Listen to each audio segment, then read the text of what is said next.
Jesus can do for you what no man can do for you. When your father rejects you, Jesus never does. When your husband is not there for you, Jesus is there for you. A lady said to me on Thursday, she said, God is my husband. I love that. She said, God is my husband. So many years of abuse, they ended up separate, which is not ideal. But I understand. She said, Pastor Kodo, God is my husband. I need to look out for myself in the remaining few years that I have. Trust in Jesus. That is all. Amen. Amen. I'm not sure whether to call this a message or God wants to remind us about hell.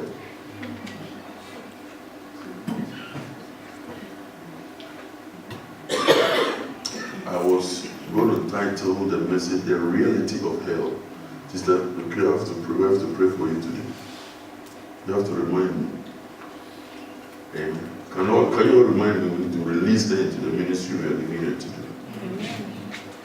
God wants to remind us about hell. Please come with me to John chapter 14. How many of you know that when we hear God, we have to obey? Obey what He wants us to hear. John chapter 14, verse 1 to 4. Father, in the name of Jesus Christ of Nazareth, I surrender myself to you for you to use today. Take this mouth of clay, use it to bring blessing to us and take the glory. Anoint our ears, anoint these lips to function. In Jesus' name. Amen. John chapter 14, verse 1 to 4. Let not your heart be troubled. All of you believe in God, believe also in me. In my Father's house are many mansions. If it were not so, I would have told you. I go. Can I hear you say I go? I go. I go to prepare a place for you. And if I go and prepare a place for you, I will come again and receive you unto myself, that where I am, there all of you may be also. And where I go, all of you know, and the way, all of you know. He said, I go to prepare a place for you. He said, when I finish preparing the place for you, I will come back again, and when I come, I will receive you unto myself. That where I am, there you will be also. So my prayer for you is, may you make it to the right hand of Jesus Christ. Amen. Say amen. Amen. I say, may you see, when I'm preaching, I like to pray at the same time, because I'm speaking the word over us. Because if God wants to set a people free, He sends them a man of God with His word. That's why you honor the vessel. Because the word comes through the vessel. So I say, may you end up on the right hand of Jesus. Amen. Say amen. Amen. He said, I am going to prepare a place for you.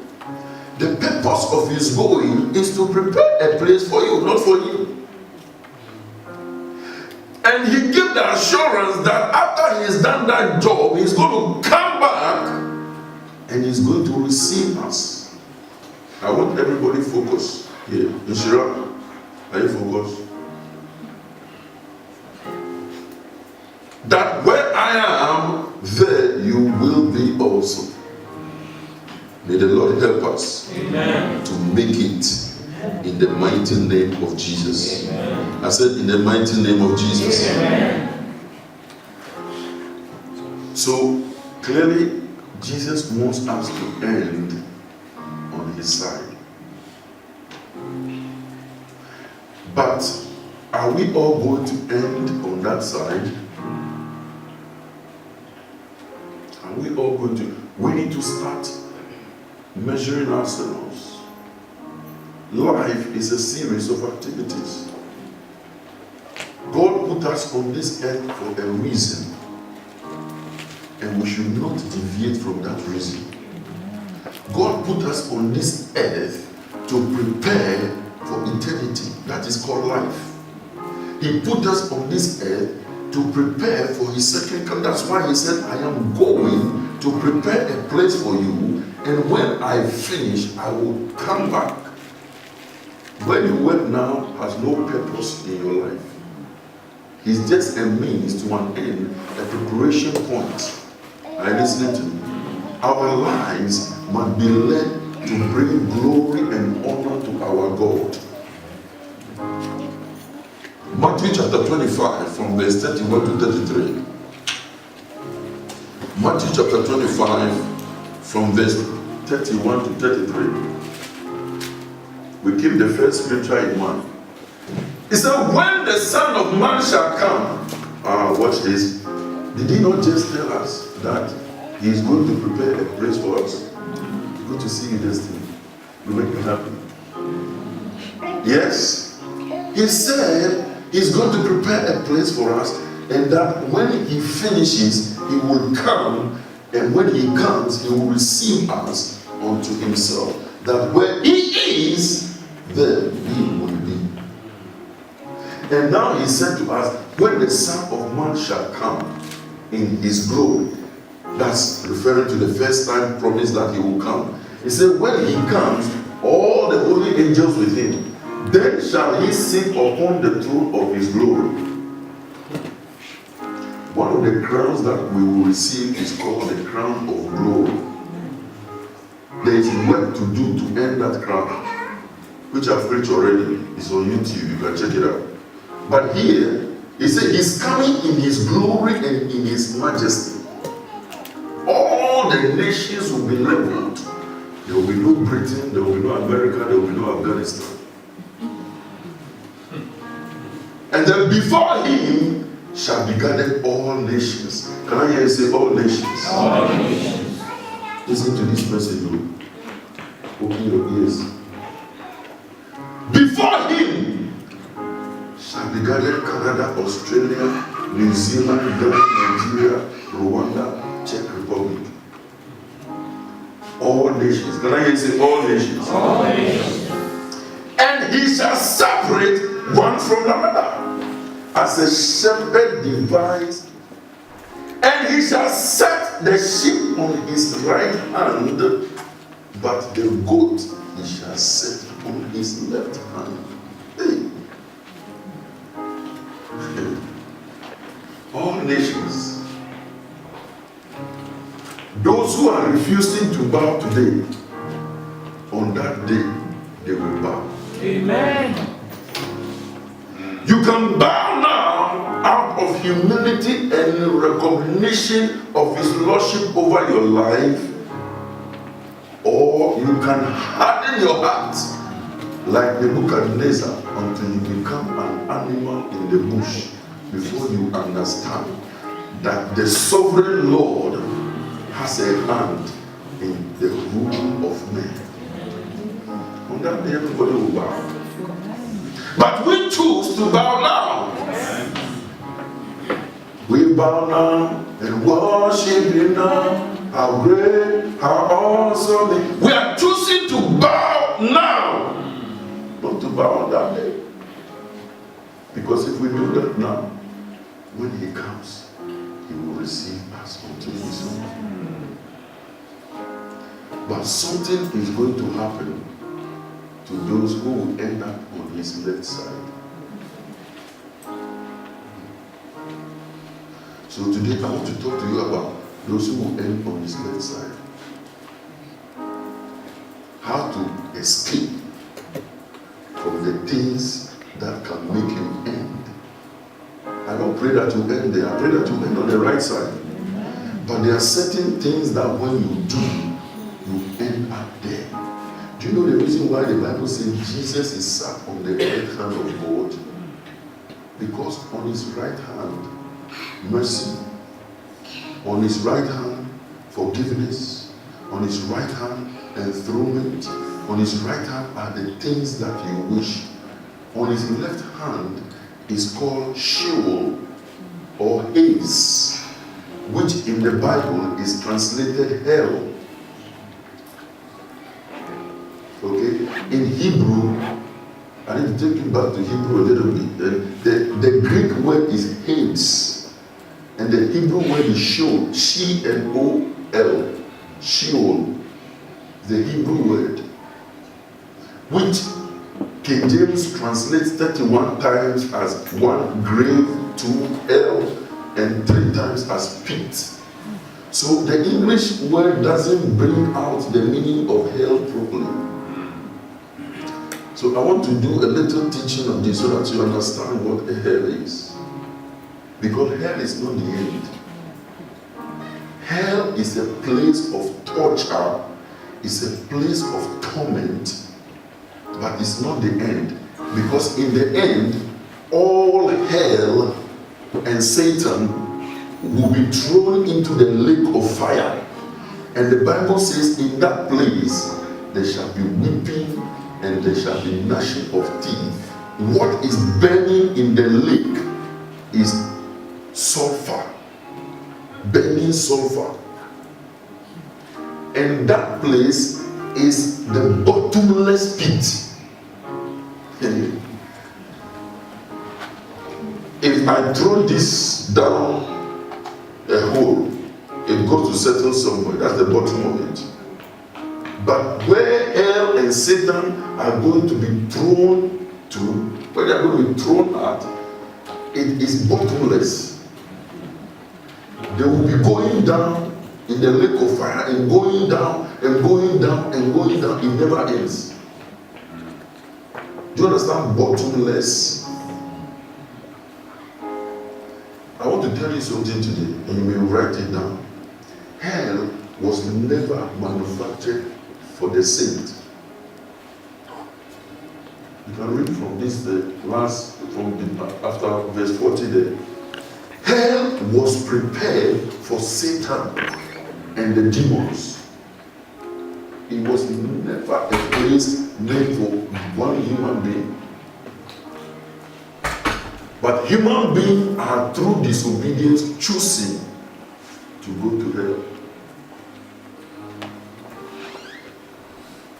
You settle the disembodied spirit of the man or woman, settles somewhere temporarily, awaiting the coming judgment.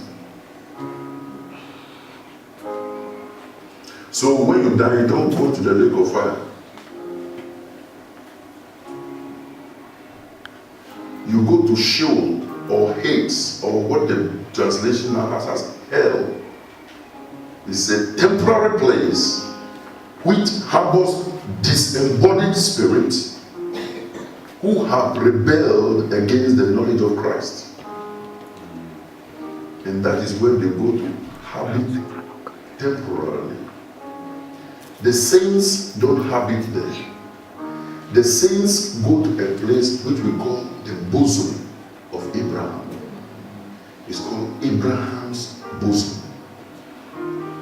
So when you are a believer, when you die, that is where you go to. It's Abraham's bosom. They carry your body to places. If you are not a believer, you go to Hades, Sheol, or hell. And immediately torture starts. Right there. It's starting pending the coming of Jesus. So as long as Jesus tarries and he hasn't come, you are in a place of torture. And when he comes, you will be judged officially. And then the destiny will be prescribed. So separate the sheep from the goat. When he separates you and you end up on his left hand side, then you are held bound to Satan and his demons.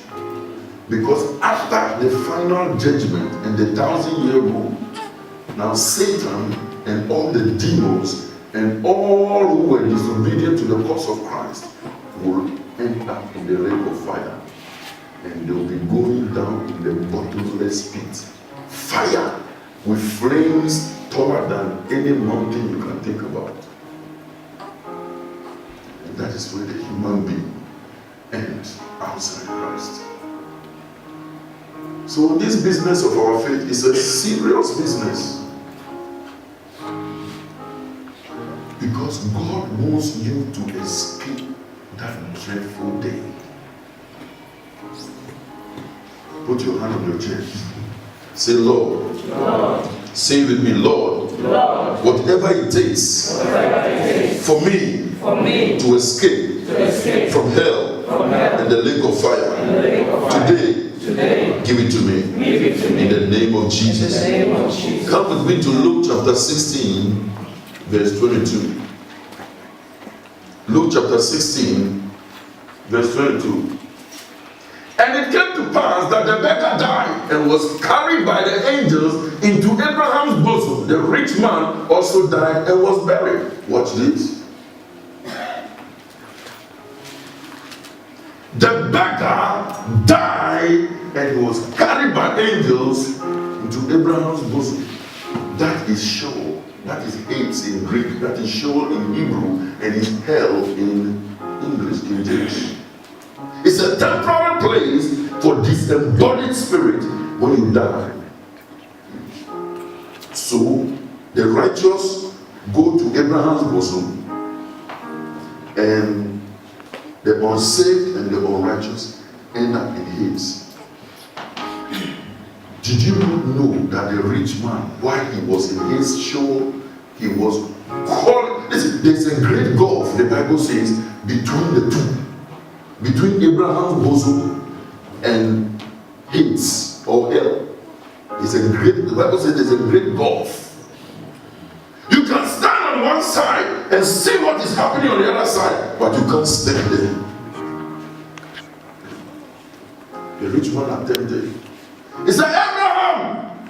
Father Abraham, he called him. He said, tell Lazarus, who was in Abraham's bosom, to bring me water. He was tortured and burning. The prisons that we see on the earth is nothing to be compared to it. You can set up flame of fire with ties and put human like the thieves. They catch them in our countries and they burn them. That's why they burn them for like 30 minutes and the fire is gone off and the person is dead. This one, it is an eternal fire and torture of things happening in the hell, awaiting the judgment. The only thing that you need to do to escape is to believe in the Lordship of Jesus, and that God sent him to die to reconcile you unto him. So I want you to understand, where you go when you die is a temporary place. If you are righteous, you go to Abraham's bosom. If you are not righteous, you are an unbeliever, you end up in Sheol or Hades or what is described as hell. Okay, I'm giving you the Hebrew, the Greek, and the English. Do you like this message? Wow. I know you're quiet on me. But this is what I felt led to share with you.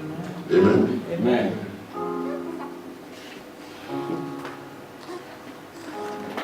So where is this hate, Sheol, and this thing that we are talking about? It's believed to be somewhere down the earth somewhere. I picked some 3 scriptures which tell us where this place is. So let's look at Matthew chapter 12, verse 14. Matthew chapter 12, verse 14. For Jonas was 3 days and 3 nights in the whale's belly.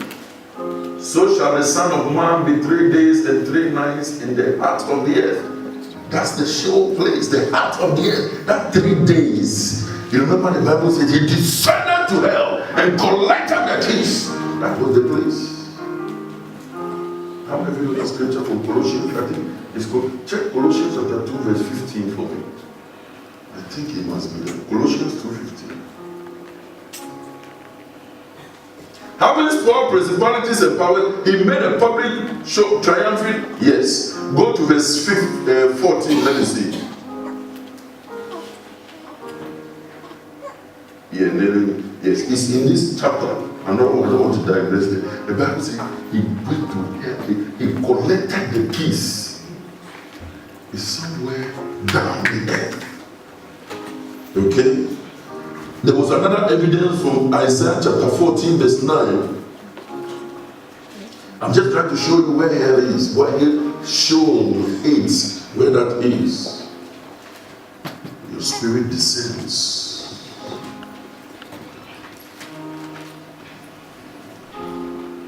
Hell from beneath, is moved for you to meet you at your coming. It stirs up the dead for you, even all the chief ones of the earth.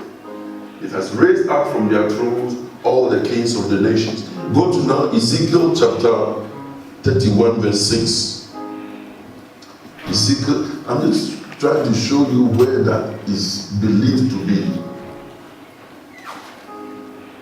And the fowls of the heaven made their nest in his boughs, and under his branches did all the beasts of the field to bring forth their young. And under his shadow dwell all great nations. And under there is telling us is somewhere under the earth.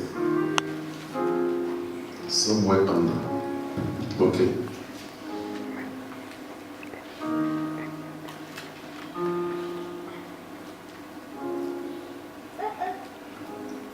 None of us, after walk with God, should end up in heaven. None of us. Listen, what is going to happen there? You can't even wish it for your worst enemy. Are you listening to? I'm very careful of the English I'm using. I know sometimes of us pray, let this person die. I heard a pastor who was praying for his wife to die. A pastor. And another pastor met him another year and said, well, what's happening? He said, oh, it hasn't happened, but this year it must happen. You know, some of the things you hear them is like a joke. You hate your wife so much. May the Lord have mercy on you. You know, the Bible says, forgive us our sins as we forgive those who trespass against us. Listen, I can wrong you. I'm a pastor. I can wrong you. Haven't I wronged some of you? Ask my wife here. I don't hear every time. Every time. She said, but I know what you're going to do. I said, what else do you expect me to do? I said, I'm sorry. Me, I say sorry. Ask her, she tell me. We all listen. As long as we are human beings, we will wrong one another. Isn't this Sister Yo? Yeah. So get a heart of forgiveness and learn to even forgive people before they sin against you. You are a free man. Me, I walk free. I walk free. I don't think about anybody. You can have your issues. Me, I'm a free man. I walk around thinking about the business for God and what. I want to go to heaven. That's all. I just want to make it. I want to make it through that, and I want to carry as many people with me as possible. That's all. That is if you want to come. How many people want to come? You are good people. And then we are raised two hands. So shall it be for you. Can I tell you something? At the end of it all, your money won't take you there. Yes. Your mansions won't take you there. It is only your belief in the Lordship of Jesus. Did you know that the thief on the right hand side of Jesus never went to church to praise God one day? He didn't go to cell meeting, didn't go to midweek prayers, didn't come to church. Jesus said, this night, today, you will be with me in paradise. Oh, we will make it there. Amen. We will make it there. When they carry you away, everybody leaves you there. Your children can cry as much as they like. Oh, my children will cry. They will do everything, but they won't pick me there.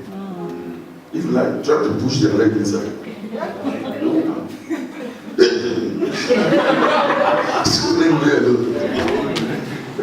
It was important concerning somebody said, I will go with you, I will go with you. Somebody dragged you and said, come, let's go. Leave me alone.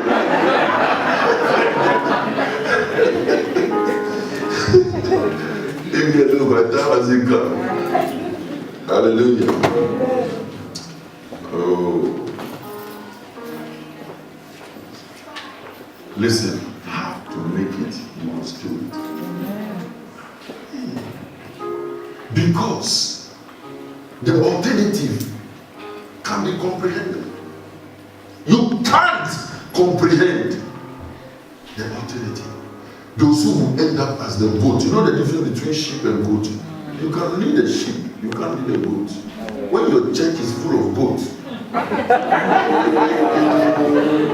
sheep are shepherded.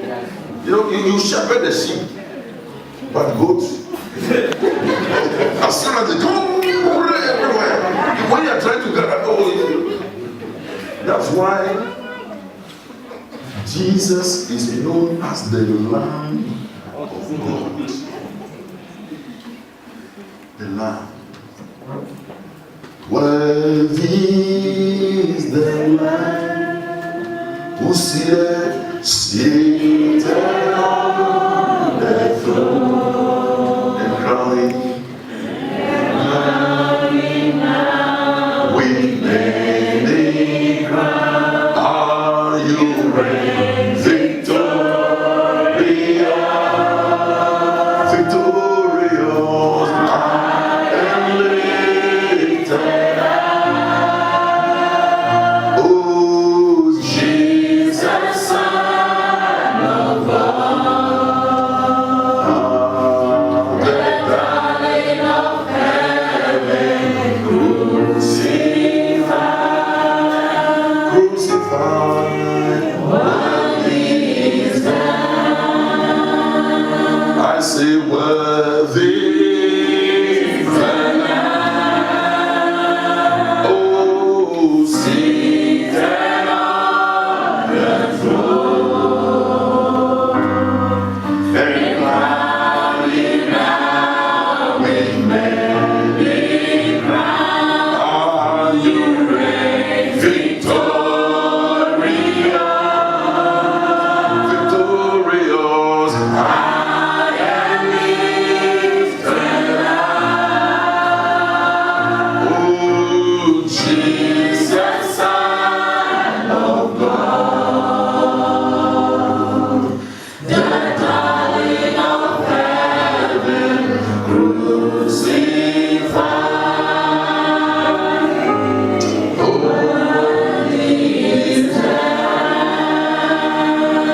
oh, Jesus is worthy. I say he is worthy. He offered himself to be slaughtered for the redemption of the sins of you and I.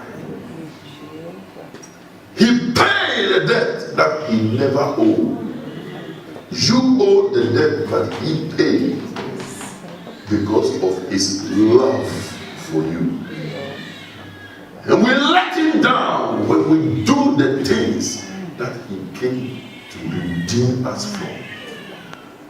It is not the wish of Jesus that any of us sitting here end up on his left hand. It is his wish that we end up on his right hand. That is why me in particular now, nothing matters to me except Jesus. I don't need anything anymore except Jesus Christ. I am addicted to him. I am crazy for him. I will die when he says I should die. I'm crazy about Jesus. I don't know about you. Because I want to make him, Brother Michael, to the right hand of Jesus. I want to be counted among the sheep, not the goats. But it's going to cost you something. The cost is obedience. Are you with me? May we obey the Lord. Amen. In the mighty name of Jesus. There are 3 types of people who are going to go to hell.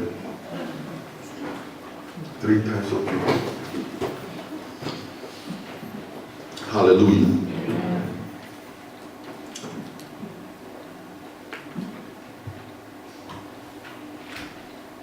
I want to show you something first. In Matthew chapter 27 from 55 to 53. Something happened. I want you to know, I told you that when you die, the disembodied spirit ends up in either Sheol, Hades, or hell, as translated, or Abraham's bosom. Something happened when Jesus died. Watch this. Matthew chapter 27, verse 51 to 53. I want you to note this very carefully. Matthew chapter 27, verse 51 to 53. Watch this. And behold, the veil of the temple was rent in two from the top to the bottom. And the earth did quake, and rocks rent, and the graves were opened, and many bodies of the saints which slept arose.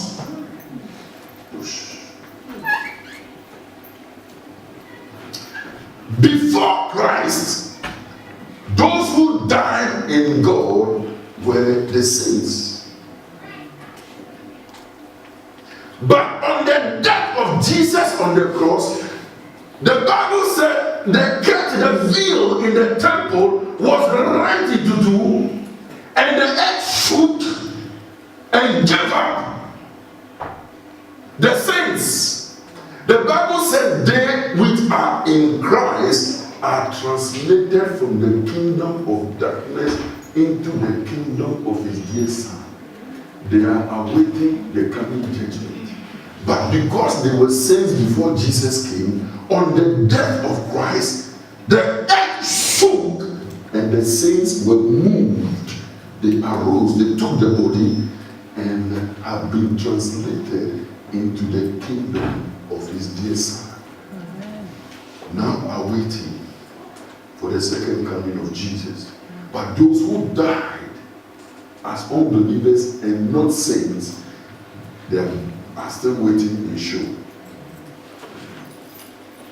And the graves were opened, and the bodies of the saints which slept arose and came out of the graves after his resurrection, and went into the holy city and appeared unto many. The Bible calls it the heavenly Jerusalem.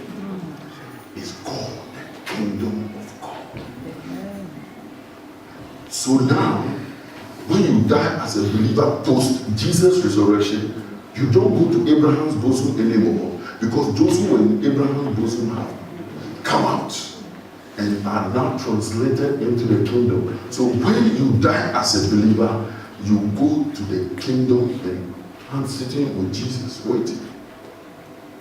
You are not in hell, but you'll be somewhere. You are out of torture and torment, and you'll be somewhere. Because the saints who died before Jesus came have all been moved from there. I'm showing you the scriptures so that you know. Have you learned this before?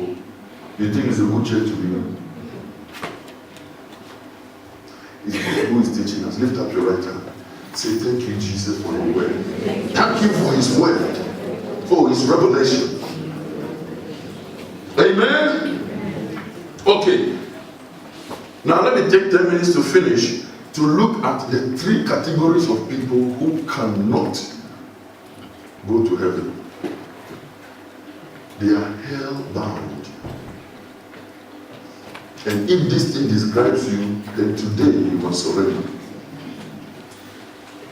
Number one, the first group of people who will end up in hell are hypocrites. Hypocrites. Write that down. Hypocrite.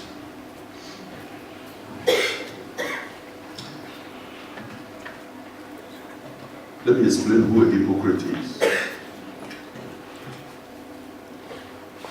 A hypocrite is one who preaches one thing and does the very opposite. A hypocrite is one who preaches one thing and does the very opposite. Oh, I've seen people. Sometimes you wonder, is it this person who preached this? He's telling you love your wife, but he doesn't love his wife.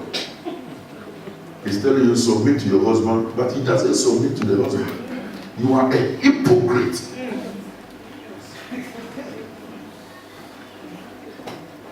When I tell you something to do and I don't do it, that makes one a hypocrite. And no hypocrite will go to heaven. I'm teaching you. No hypocrite will make it. Hypocrite will settle on the left hand of Jesus. Every hypocrite. Another definition of a hypocrite is a pretender. They smile and open their mouth with you, but behind you they stab you in the back. They tell you what a wonderful pastor you are, but on the phone they are discussing you. You are hypocrites.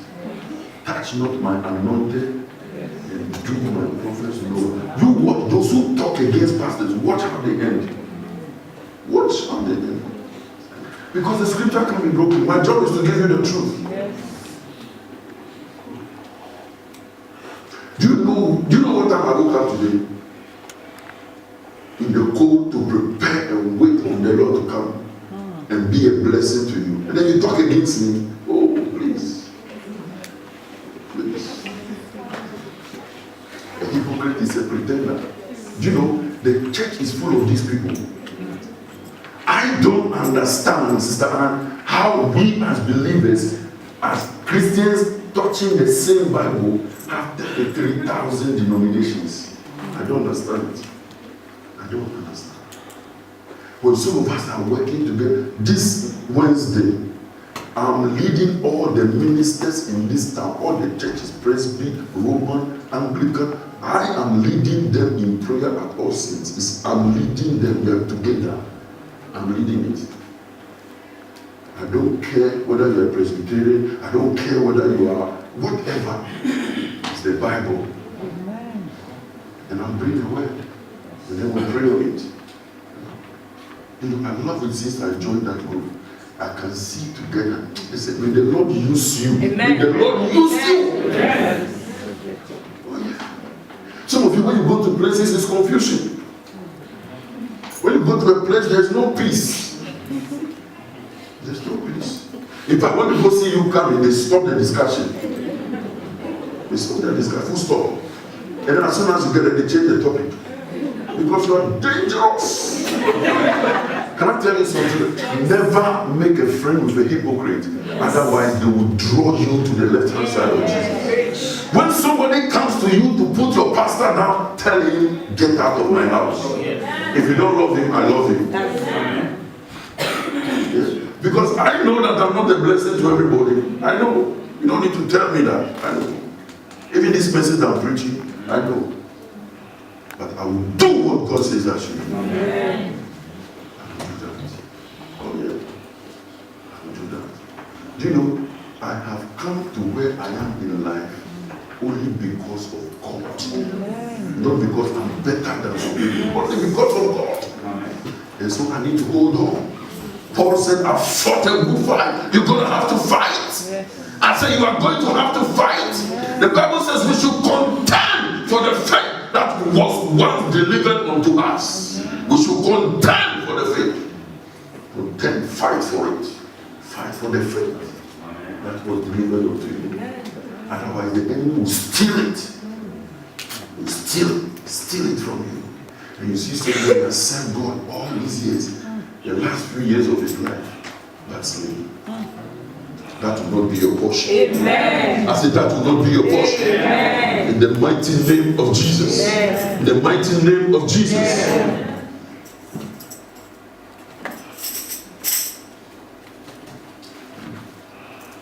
A hypocrite engages in the very thing that he condemns. It's called a hypocrite. He's telling you, don't go to that conference. But when you go to the conference, you see him there sitting on the front row. Yeah. Yeah. One day I told somebody, he didn't like it. I told him, you jealous me. He's a man of God too. But I saw that God put me in contact with somebody, and the person now favors me. This man of God now favors me And I can see that the guy who knew him before I knew him is wondering why this guy, you just knew this guy, why are you nice to him than you? He didn't like it, but I told him. If you are married to a kind of woman I'm married to, sometimes you'll be straightforward.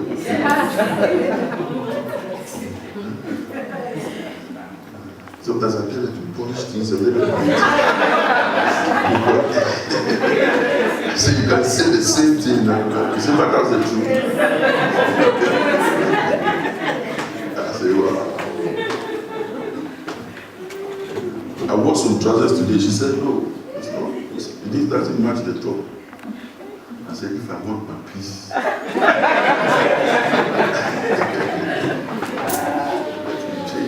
Is it part of, it's not part of the message? But the hypocrite tells you to do what he condemns. I'm saying this thing so that you beware of people like this. There's a lot of hypocrites in the church. You know some of them. Do you know what your job is? Pray for them. Pray for them. Pray for them that they don't end as hypocrites. That's the first category of people who cannot go to heaven. I'll give you a scripture to prove that. Mark chapter 7, verse 6. Mark chapter 7, verse 6. He answered and said unto them, well, as Elijah prophesied of you hypocrites, as it is written, these people honor me with their lips, but their heart is far from me. They honor me with their lips. They pray in the synagogue. But when you check their lives, let me give you a clue as to who you love. Check your checkbook. Your checkbook will tell you who you love. Check your checkbook. Go through your bank statement. It will tell you. The Bible says, where a man's treasure is. They honor me with their lips, but their heart is far. When you go to your bank statement, you do the self-check yourself when you go home today. Yeah? When you finish your lunch, sit down. When you come back from routine, you text me and tell me where your statement is shown. November, December now. So check November whether you pay the tithe. Yeah, go to October, go to September, yeah, go to the previous month, up to January.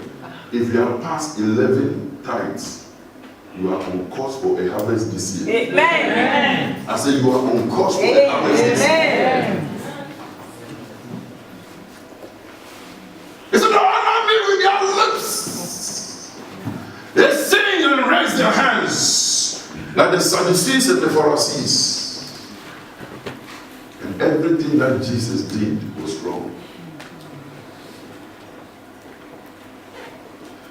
Oh yeah. They go to sell meat in the land, the word of God, to their life.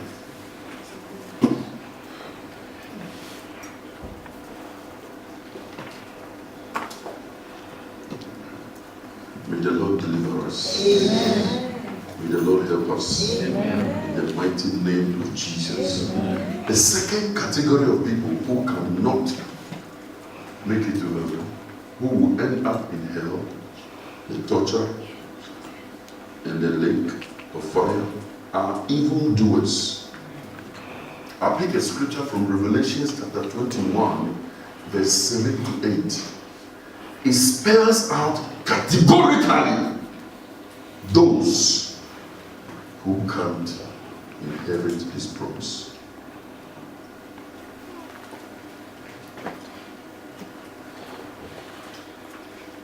Is that 7 to 8? Revelations 21, verse 7 to 8. He that overcomes shall inherit. Shall inherit. Shall inherit.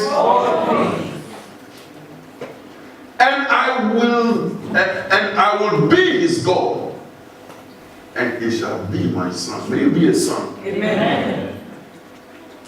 But the fearful, unbelieving, abominable, and murderers, and warmongers, and sorcerers, and idolaters, and liars, can I repeat? And liars shall have their part in the lake which burns with fire and brimstone.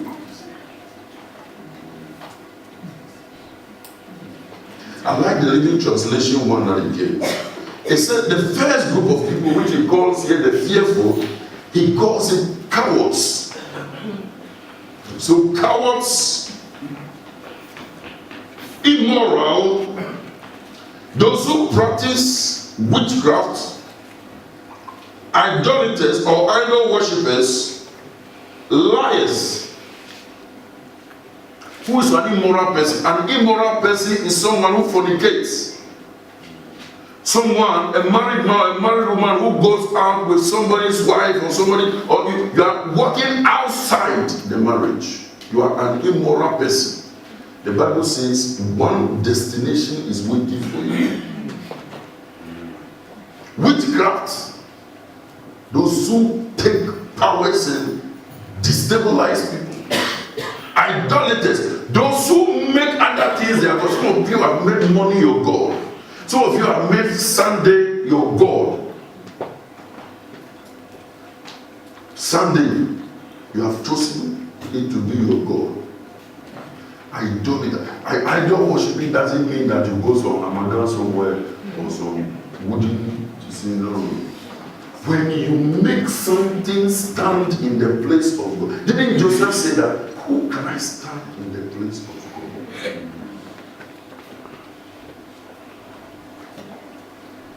And lies, those who call blue green.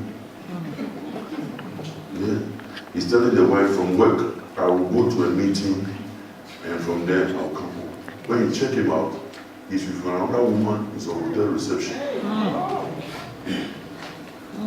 Can I tell you something? You can't deceive God. Yes. You can't deceive God. Get your house in order before Jesus comes. Because the moment you die, that seat is cut off. You are either in show hates or hell, or angels come to carry you into the new Abraham bosom, awaiting the second coming of Jesus. I pray that I will see you in heaven. Amen. That is when you will know that you were in a good church. Are you listening to me? Yes. I'm preaching to you from my heart. Evildoers, murderers. You say, but me, I haven't killed anybody.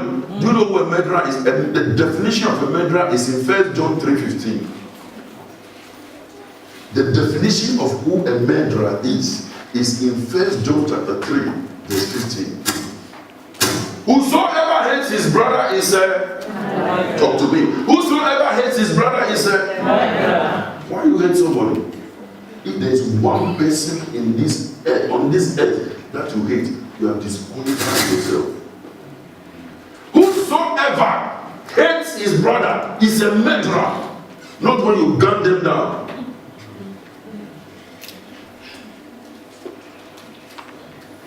I've freed myself from this burden. I said, let me walk on this earth without any guilt anymore. Somebody who I had an issue with, I went to him and I made peace. I told him. He was the one who offended me. But I told him, listen, let's forget. The work I'm doing now does not allow me to carry this thing. He looked at me and started to weep. And he invited me. Free. May you be free. Amen. Some of you, there are some people when they are coming, you won't pass them.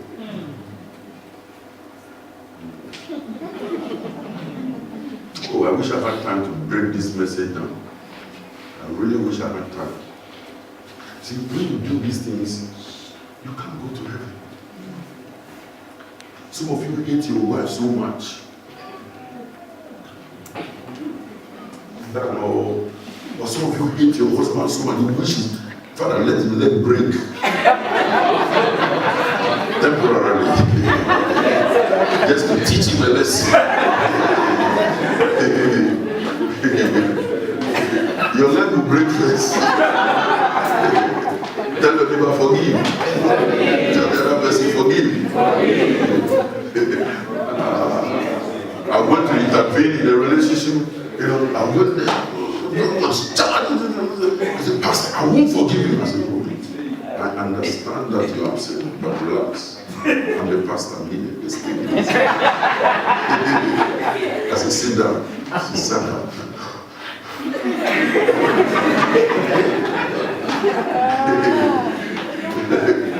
I said, Lord, I need grace. But I was determined that before I come back to the office, I would have dealt with the issue. Amen. So I waited. I was patient for her to calm down. And I told her one thing. I said, do you know that Jesus forgave you on the cross? She was looking at me. I said, do you know that Jesus forgave you? I said, you will be wrong. And I was pointing at her lens. I said, you will be wrong not to forgive this guy. Because he has apologized to me. I said, I'm going to come back to your house again. And by the time I come, you have made peace. And I saw her subsequently, she said, Pastor, there's peace. Amen. There's peace.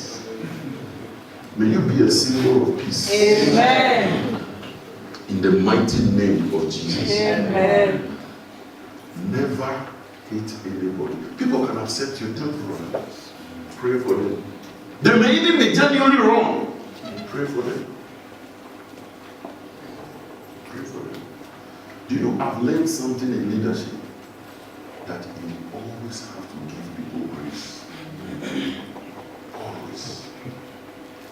Do you know, Paul said, it is not him that willeth, nor him that runneth, but it is only God who shows mercy. If God has shown me mercy, I must be merciful. For blessed are the merciful, for they shall obtain mercy. Receive God's grace to be merciful. Amen. Receive God's grace to be merciful. You have to be merciful.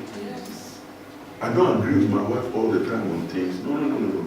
I'm telling you so that you don't think that you have some perfect pastor. I'm not perfect. My perfection is only in Christ. But if I come to the earth again, I will choose the same person.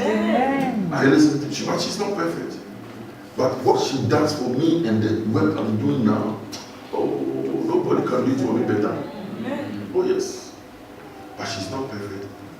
But I like it. See, I like it. Changing trousers, I'll change it. It's not a big deal. Change trousers, simple. There's no apology in this one. She's looking at me as a husband. She said, listen, this thing doesn't fit you. I want you to look good when you are pretty. I want people to see. I said, okay, which one should I wear?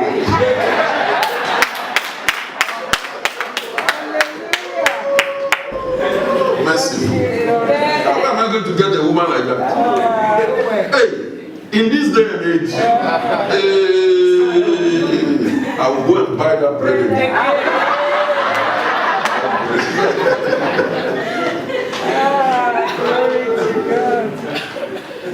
Oh, yes. But I'm sure that some of the times you look at me like this guy. Life is like that. Remember the good times. Remember the challenging times, and make His word. Amen. The Bible says, they that put their trust in the Lord, they shall not be confounded. The word, always come out to the word. I think I'm going to preach the last point in Luke.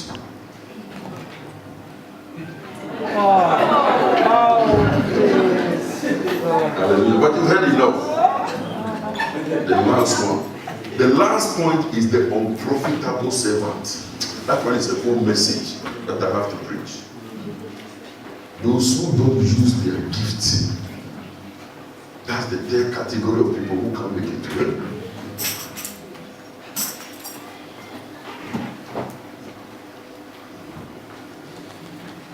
That's the third category. Come with me to Matthew chapter 25. Go to verse 30. Or go to 29 and 30. I'll show you. Matthew 25, 29, 30. For unto everyone that has shall be given, and he that hath abundance, but from him that has not shall be taken away. And cast all you the useless servant into utter darkness, that there shall be weeping and gnashing of teeth. That's what happens. I will dwell more on this later on. Oh, that's a whole message I'm preaching in a separate message. Those who don't use their gift to honor God, you will never go to heaven. You have a voice, but you refuse to sing because of who is leading the choir. Oh yes, you don't know that there can be somebody who not go to a department only because of the department leader. Yeah. And there are some people who will not go to a church because of who the pastor is. But on that day, we shall all give an account. Every one of us. There shall be no escape. Have you been blessed today? Yeah.